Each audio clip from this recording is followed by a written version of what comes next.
Bismillahirrahmanirrahim. Assalamu alaikum. How are you all? I hope so that all of you will be doing well at your homes. So in today's video we are going to start a new topic, and the name of the topic is elastic potential energy.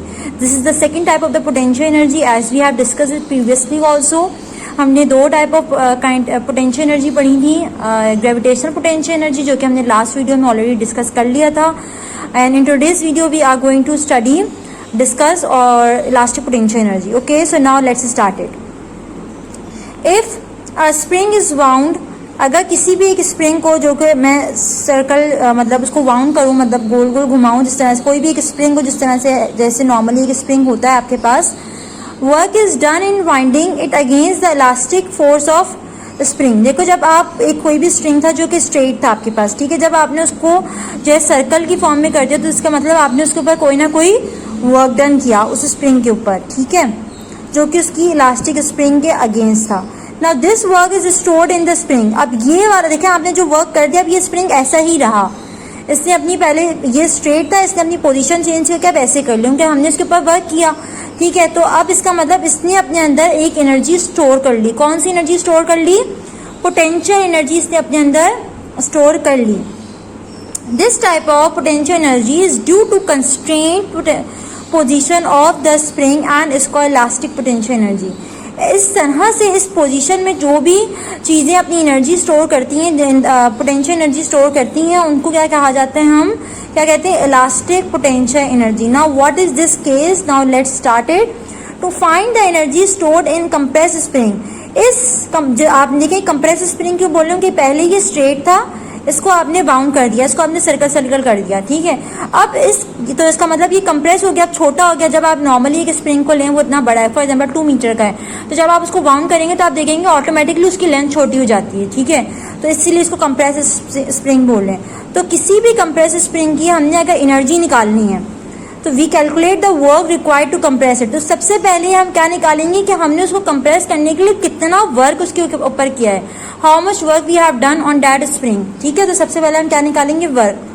So in figure this, इस figure में a force F pushes a spring to compress it from it equilibrium position, ठीक है. अब एक force F इसके ऊपर लगी है, ठीक है. ये देखिए, अब ये स्प्रिंग बन गया. अब मैं क्या कर रही हूँ? इसको कंप्रेस कर रही हूँ ना, छोटा कर रही हूँ.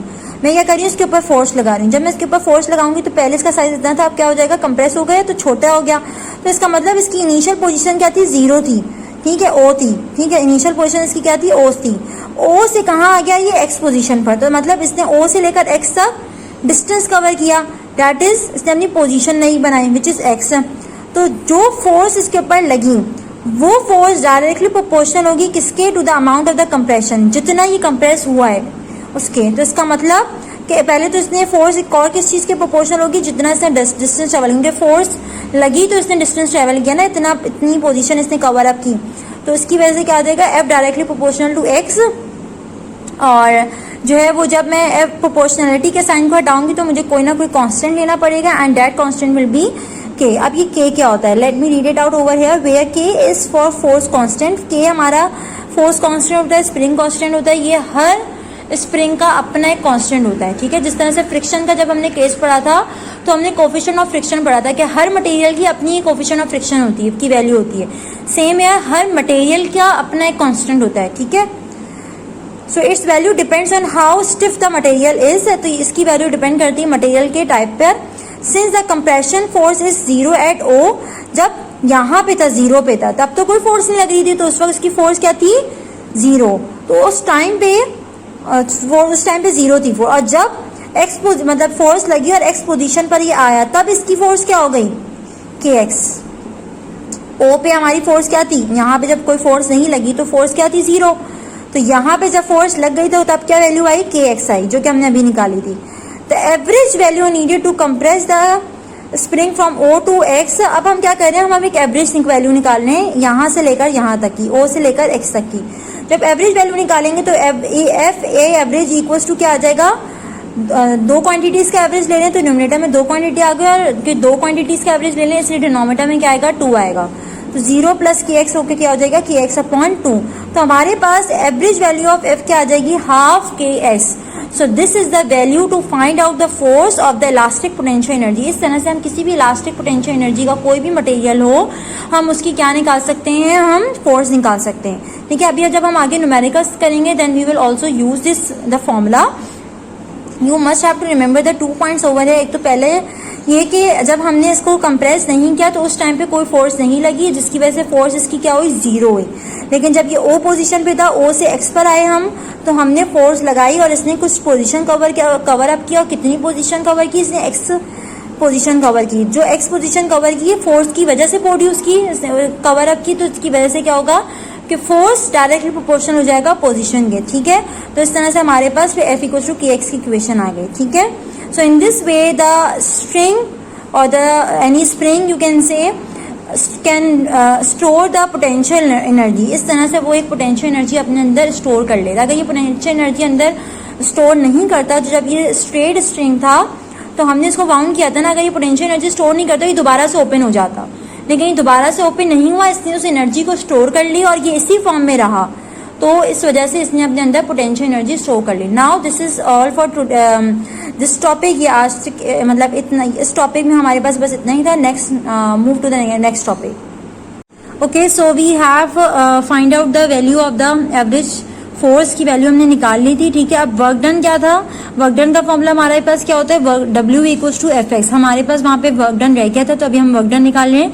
वर्क डन का फॉर्मूला हमारे पास क्या होता है, W = Fd ना, तो यहाँ पे D तो नहीं है क्योंकि इसने D डिस्टेंस तो नहीं ट्रेवल किया, इसने X कवर किया है, तो X आ जाएगा। और F की जगह पे एवरेज फोर्स क्यों लिखी थी, क्योंकि अभी हमने पीछे एवरेज निकाला था। ठीक है, तो मैं यहाँ पे W = F एवरेज X आ जाएगा। अब F एवरेज की वैल्यू अभी आपने निकाली थी ½ kx।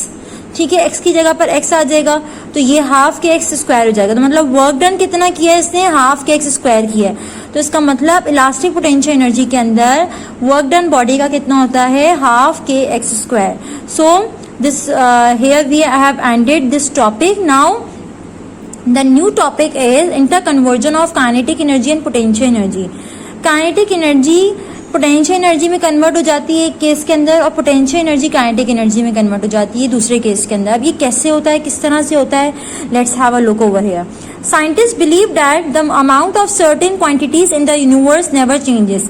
साइंटिस्ट का ये बिलीव था कि इस दुनिया के अंदर कुछ क्वांटिटीज ऐसी हैं जो कि चेंज नहीं होती, मतलब ठीक है, वो अपना अमाउंट चेंज नहीं करती। These quantities are called conserve quantities. और क्योंकि वो अपना अमाउंट चेंज नहीं कर रही, तो इसीलिए उन क्वांटिटीज को क्या कहा, कंजर्व्ड। ठीक है, कंजर्व का मतलब महफूज रहना, conserve quantities. Now important and useful aspect of energy is the fact that energy is conserve quantity. अगर मैं एनर्जी की बात करूं तो एनर्जी के बारे में भी ऐसा ही है कि एनर्जी एक कंजर्व क्वांटिटी है। Energy start of the system जितनी होती है उतनी ही एंड ऑफ द सिस्टम होती है। ठीक है, and the total amount of energy always remains constant. और एनर्जी का हमेशा टोटल अमाउंट अगर मैं सिस्टम में देखूं इनिशियल और फाइनल, तो हमेशा क्या होता है, सेम होता है, कंजर्व्ड होता है। ठीक है, कांस्टेंट होता है, चेंज नहीं होता।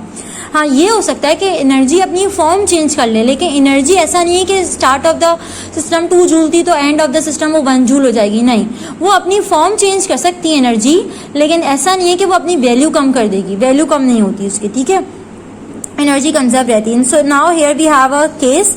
What's the case, let's look over here.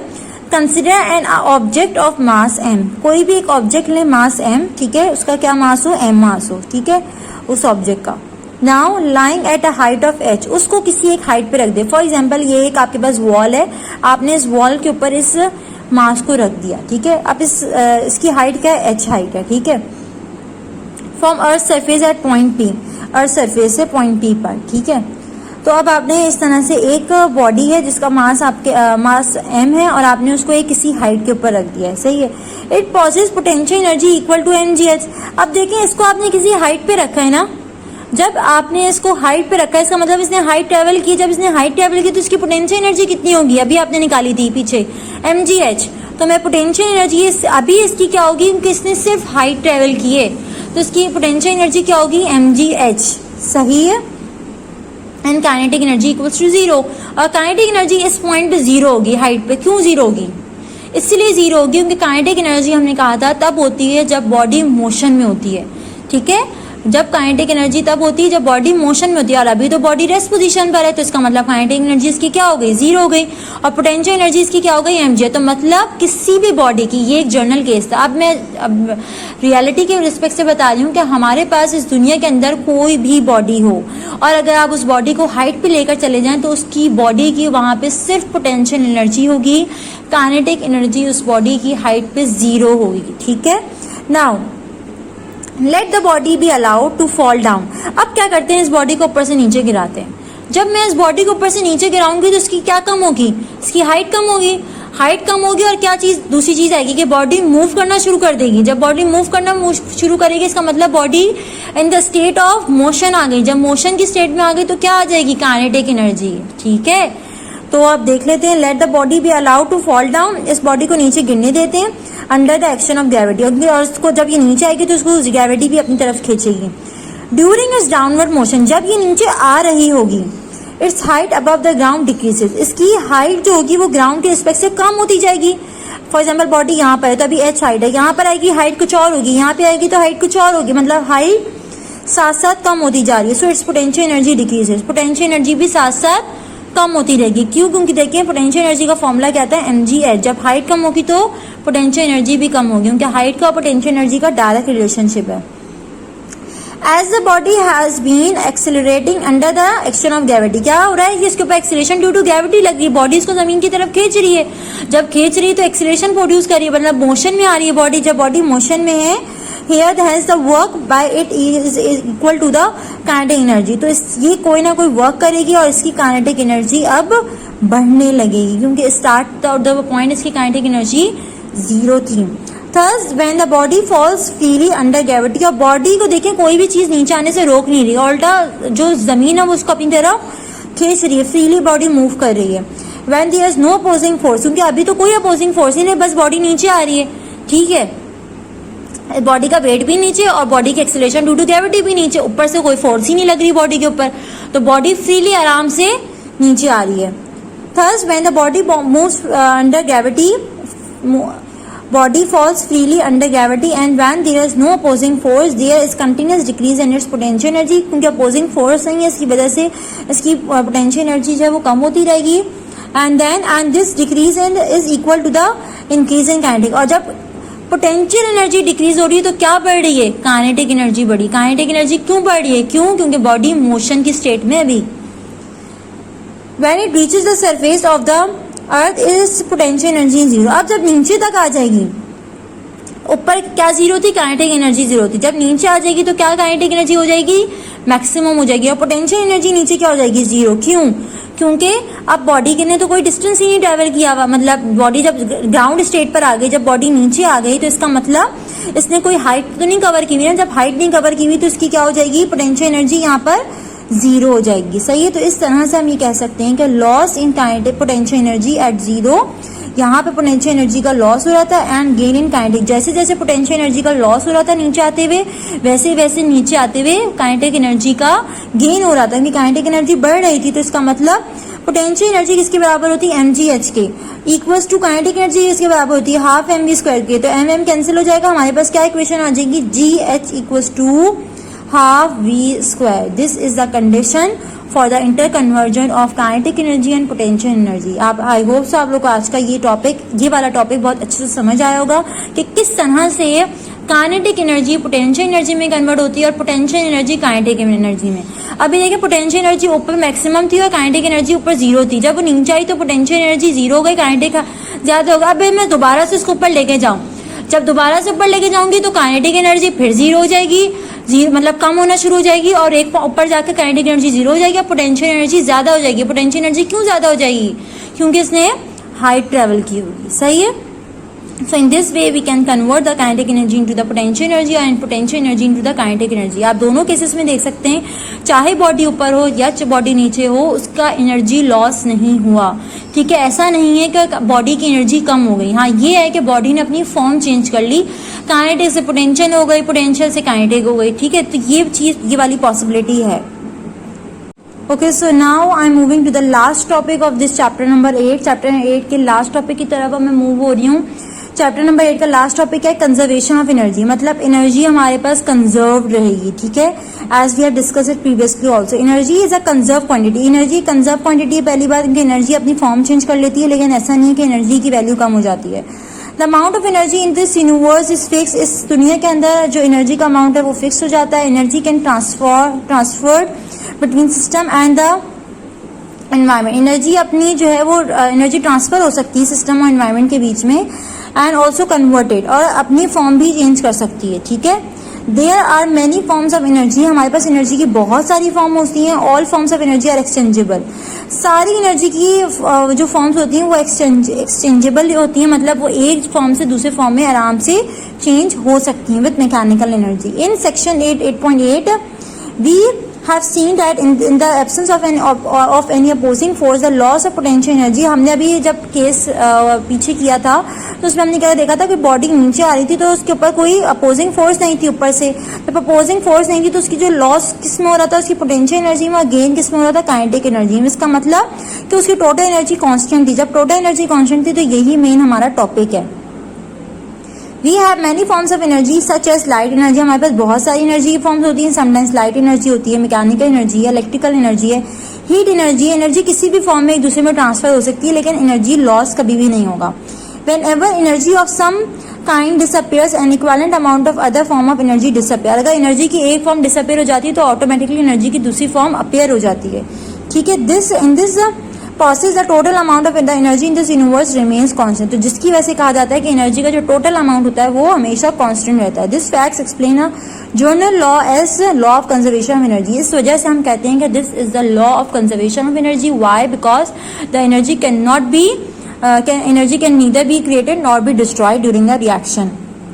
Energy कभी भी जो है वो ड्यूरिंग द रिएक्शन बनती या कम नहीं होती है, हमेशा जो फॉर्म उसकी होती है, वो जो energy start of the energy system होती है वही एंड ऑफ द सिस्टम होती है। बट होता क्या है समटाइम्स कि हम एनर्जी अपनी फॉर्म चेंज कर लेती है, ठीक है। It can be change from one form to the another form but the total amount of the energy remains constant, लेकिन फाइनल एनर्जी बॉडी की जो सिस्टम की जो होती है वो सेम रहती है। So this is all for today's class. You all have to take care of yourself. Here we are done with the chapter number 8। इंशाल्लाह in the next video we will come up with the numericals. अल्लाह हाफिज।